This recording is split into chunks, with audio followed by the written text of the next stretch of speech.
ఊహించండి, రాత్రి సమయం, చుట్టూ పూర్తిగా నిశ్శబ్దం, ఎక్కడా శత్రువు కనిపించడు. కానీ ఒక్కసారిగా ఆకాశం నుంచి దాడి జరుగుతుంది.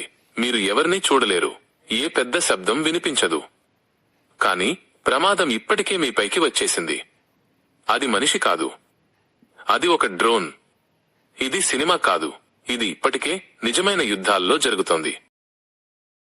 ఇప్పటి యుద్ధంలో డ్రోన్ అంటే కేవలం కెమెరా కాదు, ఇది ఒక ఫ్లయింగ్ సైనికుడు. చూడగలదు, వినగలదు, దాడి చేయగలదు. కానీ ఇందులో మనిషి ఉండడు, అందుకే ప్రాణ నష్టం ఉండదు. ఇదే కారణం వల్ల ప్రపంచం మొత్తం ఇప్పుడు డ్రోన్స్ పై ఆధారపడుతోంది. డ్రోన్స్ మొదట చేసే పని గమనిక. ఆకాశంలో ఎగురుతూ శత్రువు ఎక్కడున్నాడో కనిపెడుతుంది. చీకటిలో కూడా మనుషులను గుర్తిస్తుంది. అంటే సైనికులు వెళ్లే ముందు యుద్ధం గురించి సమాచారం ముందే వస్తుంది. కాని అక్కడే ఆగిపోదు. కొన్ని డ్రోన్లు ప్రత్యేకంగా దాడి కోసం తయారవుతాయి. వాటి లోపల బాంబులు లేదా పేలుడు పదార్థాలు అమర్చబడి ఉంటాయి. అవి టార్గెట్ దగ్గరకు చేరి ఆ పేలుడు పదార్థాన్ని కింద పడేస్తాయి. లేదా కొన్ని డ్రోన్లు నేరుగా టార్గెట్ పై దూసుకెళ్లి తామే పేలిపోతాయి. డ్రోన్ ఎలా వాడాలో అది దాడి రకం మీద ఆధారపడి ఉంటుంది. ఎంత దూరం వెళ్లాలి, ఎంత బరువు మోసుకోవాలి, ఎంత ఖచ్చితంగా దాడి చేయాలి అన్నదాని మీద ఆధారపడి వేరువేరు డ్రోన్లు ఉపయోగిస్తారు. కొన్ని డ్రోన్లు నేరుగా దాడి చేస్తాయి, టార్గెట్ కనిపించగానే ఖచ్చితంగా దాడి చేస్తాయి. ఇంకా కొన్ని గాల్లోనే తిరుగుతూ టార్గెట్ కోసం వేచి ఉంటాయి. సరైన సమయం వచ్చినప్పుడు ఒక్కసారిగా దాడి చేస్తాయి. అవి గాల్లో ఉన్న వేటగాళ్లలాంటివి. ఇంకా డ్రోన్స్ సైనికులకు సహాయం కూడా చేస్తాయి. మెడిసిన్, ఫుడ్, గన్స్ ఇవన్నీ యుద్ధభూమిలోకి తీసుకెళ్తాయి. అంటే ఒకే యంత్రం, గూఢచారి, యోధుడు, సహాయకుడు. ఇక్కడి వరకు చూస్తే డ్రోన్ చాలా పవర్ఫుల్ గా అనిపిస్తుంది. కానీ అసలు షాక్ ఇంకొకటి ఉంది. ఒక చిన్న డ్రోన్ ఖర్చు సుమారు 4 లక్షలు.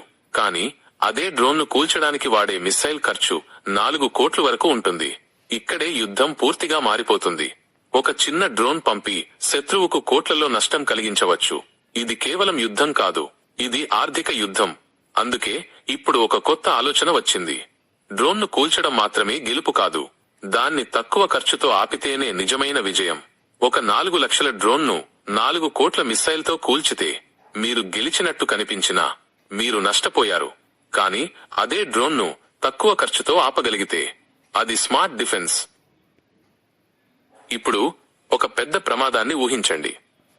ఒక డ్రోన్ కాదు, ఒకేసారి 50, 100, 200 డ్రోన్స్ వస్తే అవి ఒక్కొక్కటి చిన్నవే. కానీ కలిసి వస్తే ఏ సిస్టమ్ కూడా వాటిని పూర్తిగా ఆపలేకపోవచ్చు. డ్రోన్ పెద్ద శబ్దం చేయదు, అది కనిపించే లోపే దాడి చేస్తుంది. ఇదే డ్రోన్ స్వామ్ అటాక్. ఇది భవిష్యత్ యుద్ధాల్లో అత్యంత ప్రమాదకరమైన ఆయుధం. అందుకే దేశాలు కొత్త మార్గాలు వెతుకుతున్నాయి. మొదటగా వారు డ్రోన్ సిగ్నల్ ను టార్గెట్ చేస్తున్నారు. డ్రోన్ రిమోట్ లేదా GPS ద్వారా పనిచేస్తుంది. ఆ సిగ్నల్ ను జామ్ చేస్తే డ్రోన్ కంట్రోల్ కోల్పోతుంది, దారి తప్పుతుంది లేదా కింద పడిపోతుంది. ఇది చాలా తక్కువ ఖర్చుతో చేసే పద్ధతి. అందుకే ఇది అత్యంత ముఖ్యమైన డిఫెన్స్. అది పని చేయకపోతే అప్పుడు మాత్రమే గన్స్, లేజర్స్, మిస్సైల్ వాడతారు. ఇంకా ఒక ఆసక్తికరమైన పద్ధతి ఉంది. కొన్ని యుద్ధ ప్రాంతాల్లో ముఖ్యమైన ప్రదేశాలపై నెట్లను ఏర్పాటు చేస్తున్నారు. డ్రోన్ వచ్చి ఆ నెట్లో చిక్కిపోతుంది, టార్గెట్ కి చేరదు. ఇది చాలా సింపుల్ ఐడియా, కానీ చాలా ఎఫెక్టివ్. కానీ మొత్తం నగరాన్ని నెట్ తో కవర్ చేయడం కాదు, కేవలం ముఖ్యమైన ప్రదేశాలను మాత్రమే రక్షిస్తున్నారు. ఇంకా భవిష్యత్తులో మరో కొత్త యుద్ధం మొదలవుతోంది. డ్రోన్ ను ఆపడానికి ఇంకో డ్రోన్. ఆకాశంలో డ్రోన్ వర్సెస్ డ్రోన్ యుద్ధం జరుగుతోంది. ఇది చాలా త్వరలో సాధారణం అవుతుంది. ఇక్కడ ఒక నిజం ఉంది. ప్రతి డ్రోన్ ను కూల్చడం సాధ్యం కాదు. ప్రతి చోట నెట్ వేయడం కూడా సాధ్యం కాదు. అందుకే యుద్ధం ఇప్పుడు శక్తితో కాదు, తెలివితో జరుగుతోంది. డ్రోన్ అంటే చిన్న యంత్రం కాదు, ఇది యుద్ధాన్ని పూర్తిగా మార్చేసిన టెక్నాలజీ. ముందు యుద్ధం భూమిపై జరిగేది, ఇప్పుడు యుద్ధం గాల్లో జరుగుతోంది. ఇప్పటి వరకు మనం చూస్తున్నవి రిమోట్ తో నడిచే డ్రోన్స్ మాత్రమే. కానీ రేపు ఇవే ఏఐతో స్వయంగా టార్గెట్ ఎంచుకుంటే అప్పుడు యుద్ధం ఇంకా ఎంత ప్రమాదకరంగా మారుతుంది. డ్రోన్ యుగం మొదలైంది. ఇది కేవలం టెక్నాలజీ కాదు, ఇది భవిష్యత్ యుద్ధాల రూపం.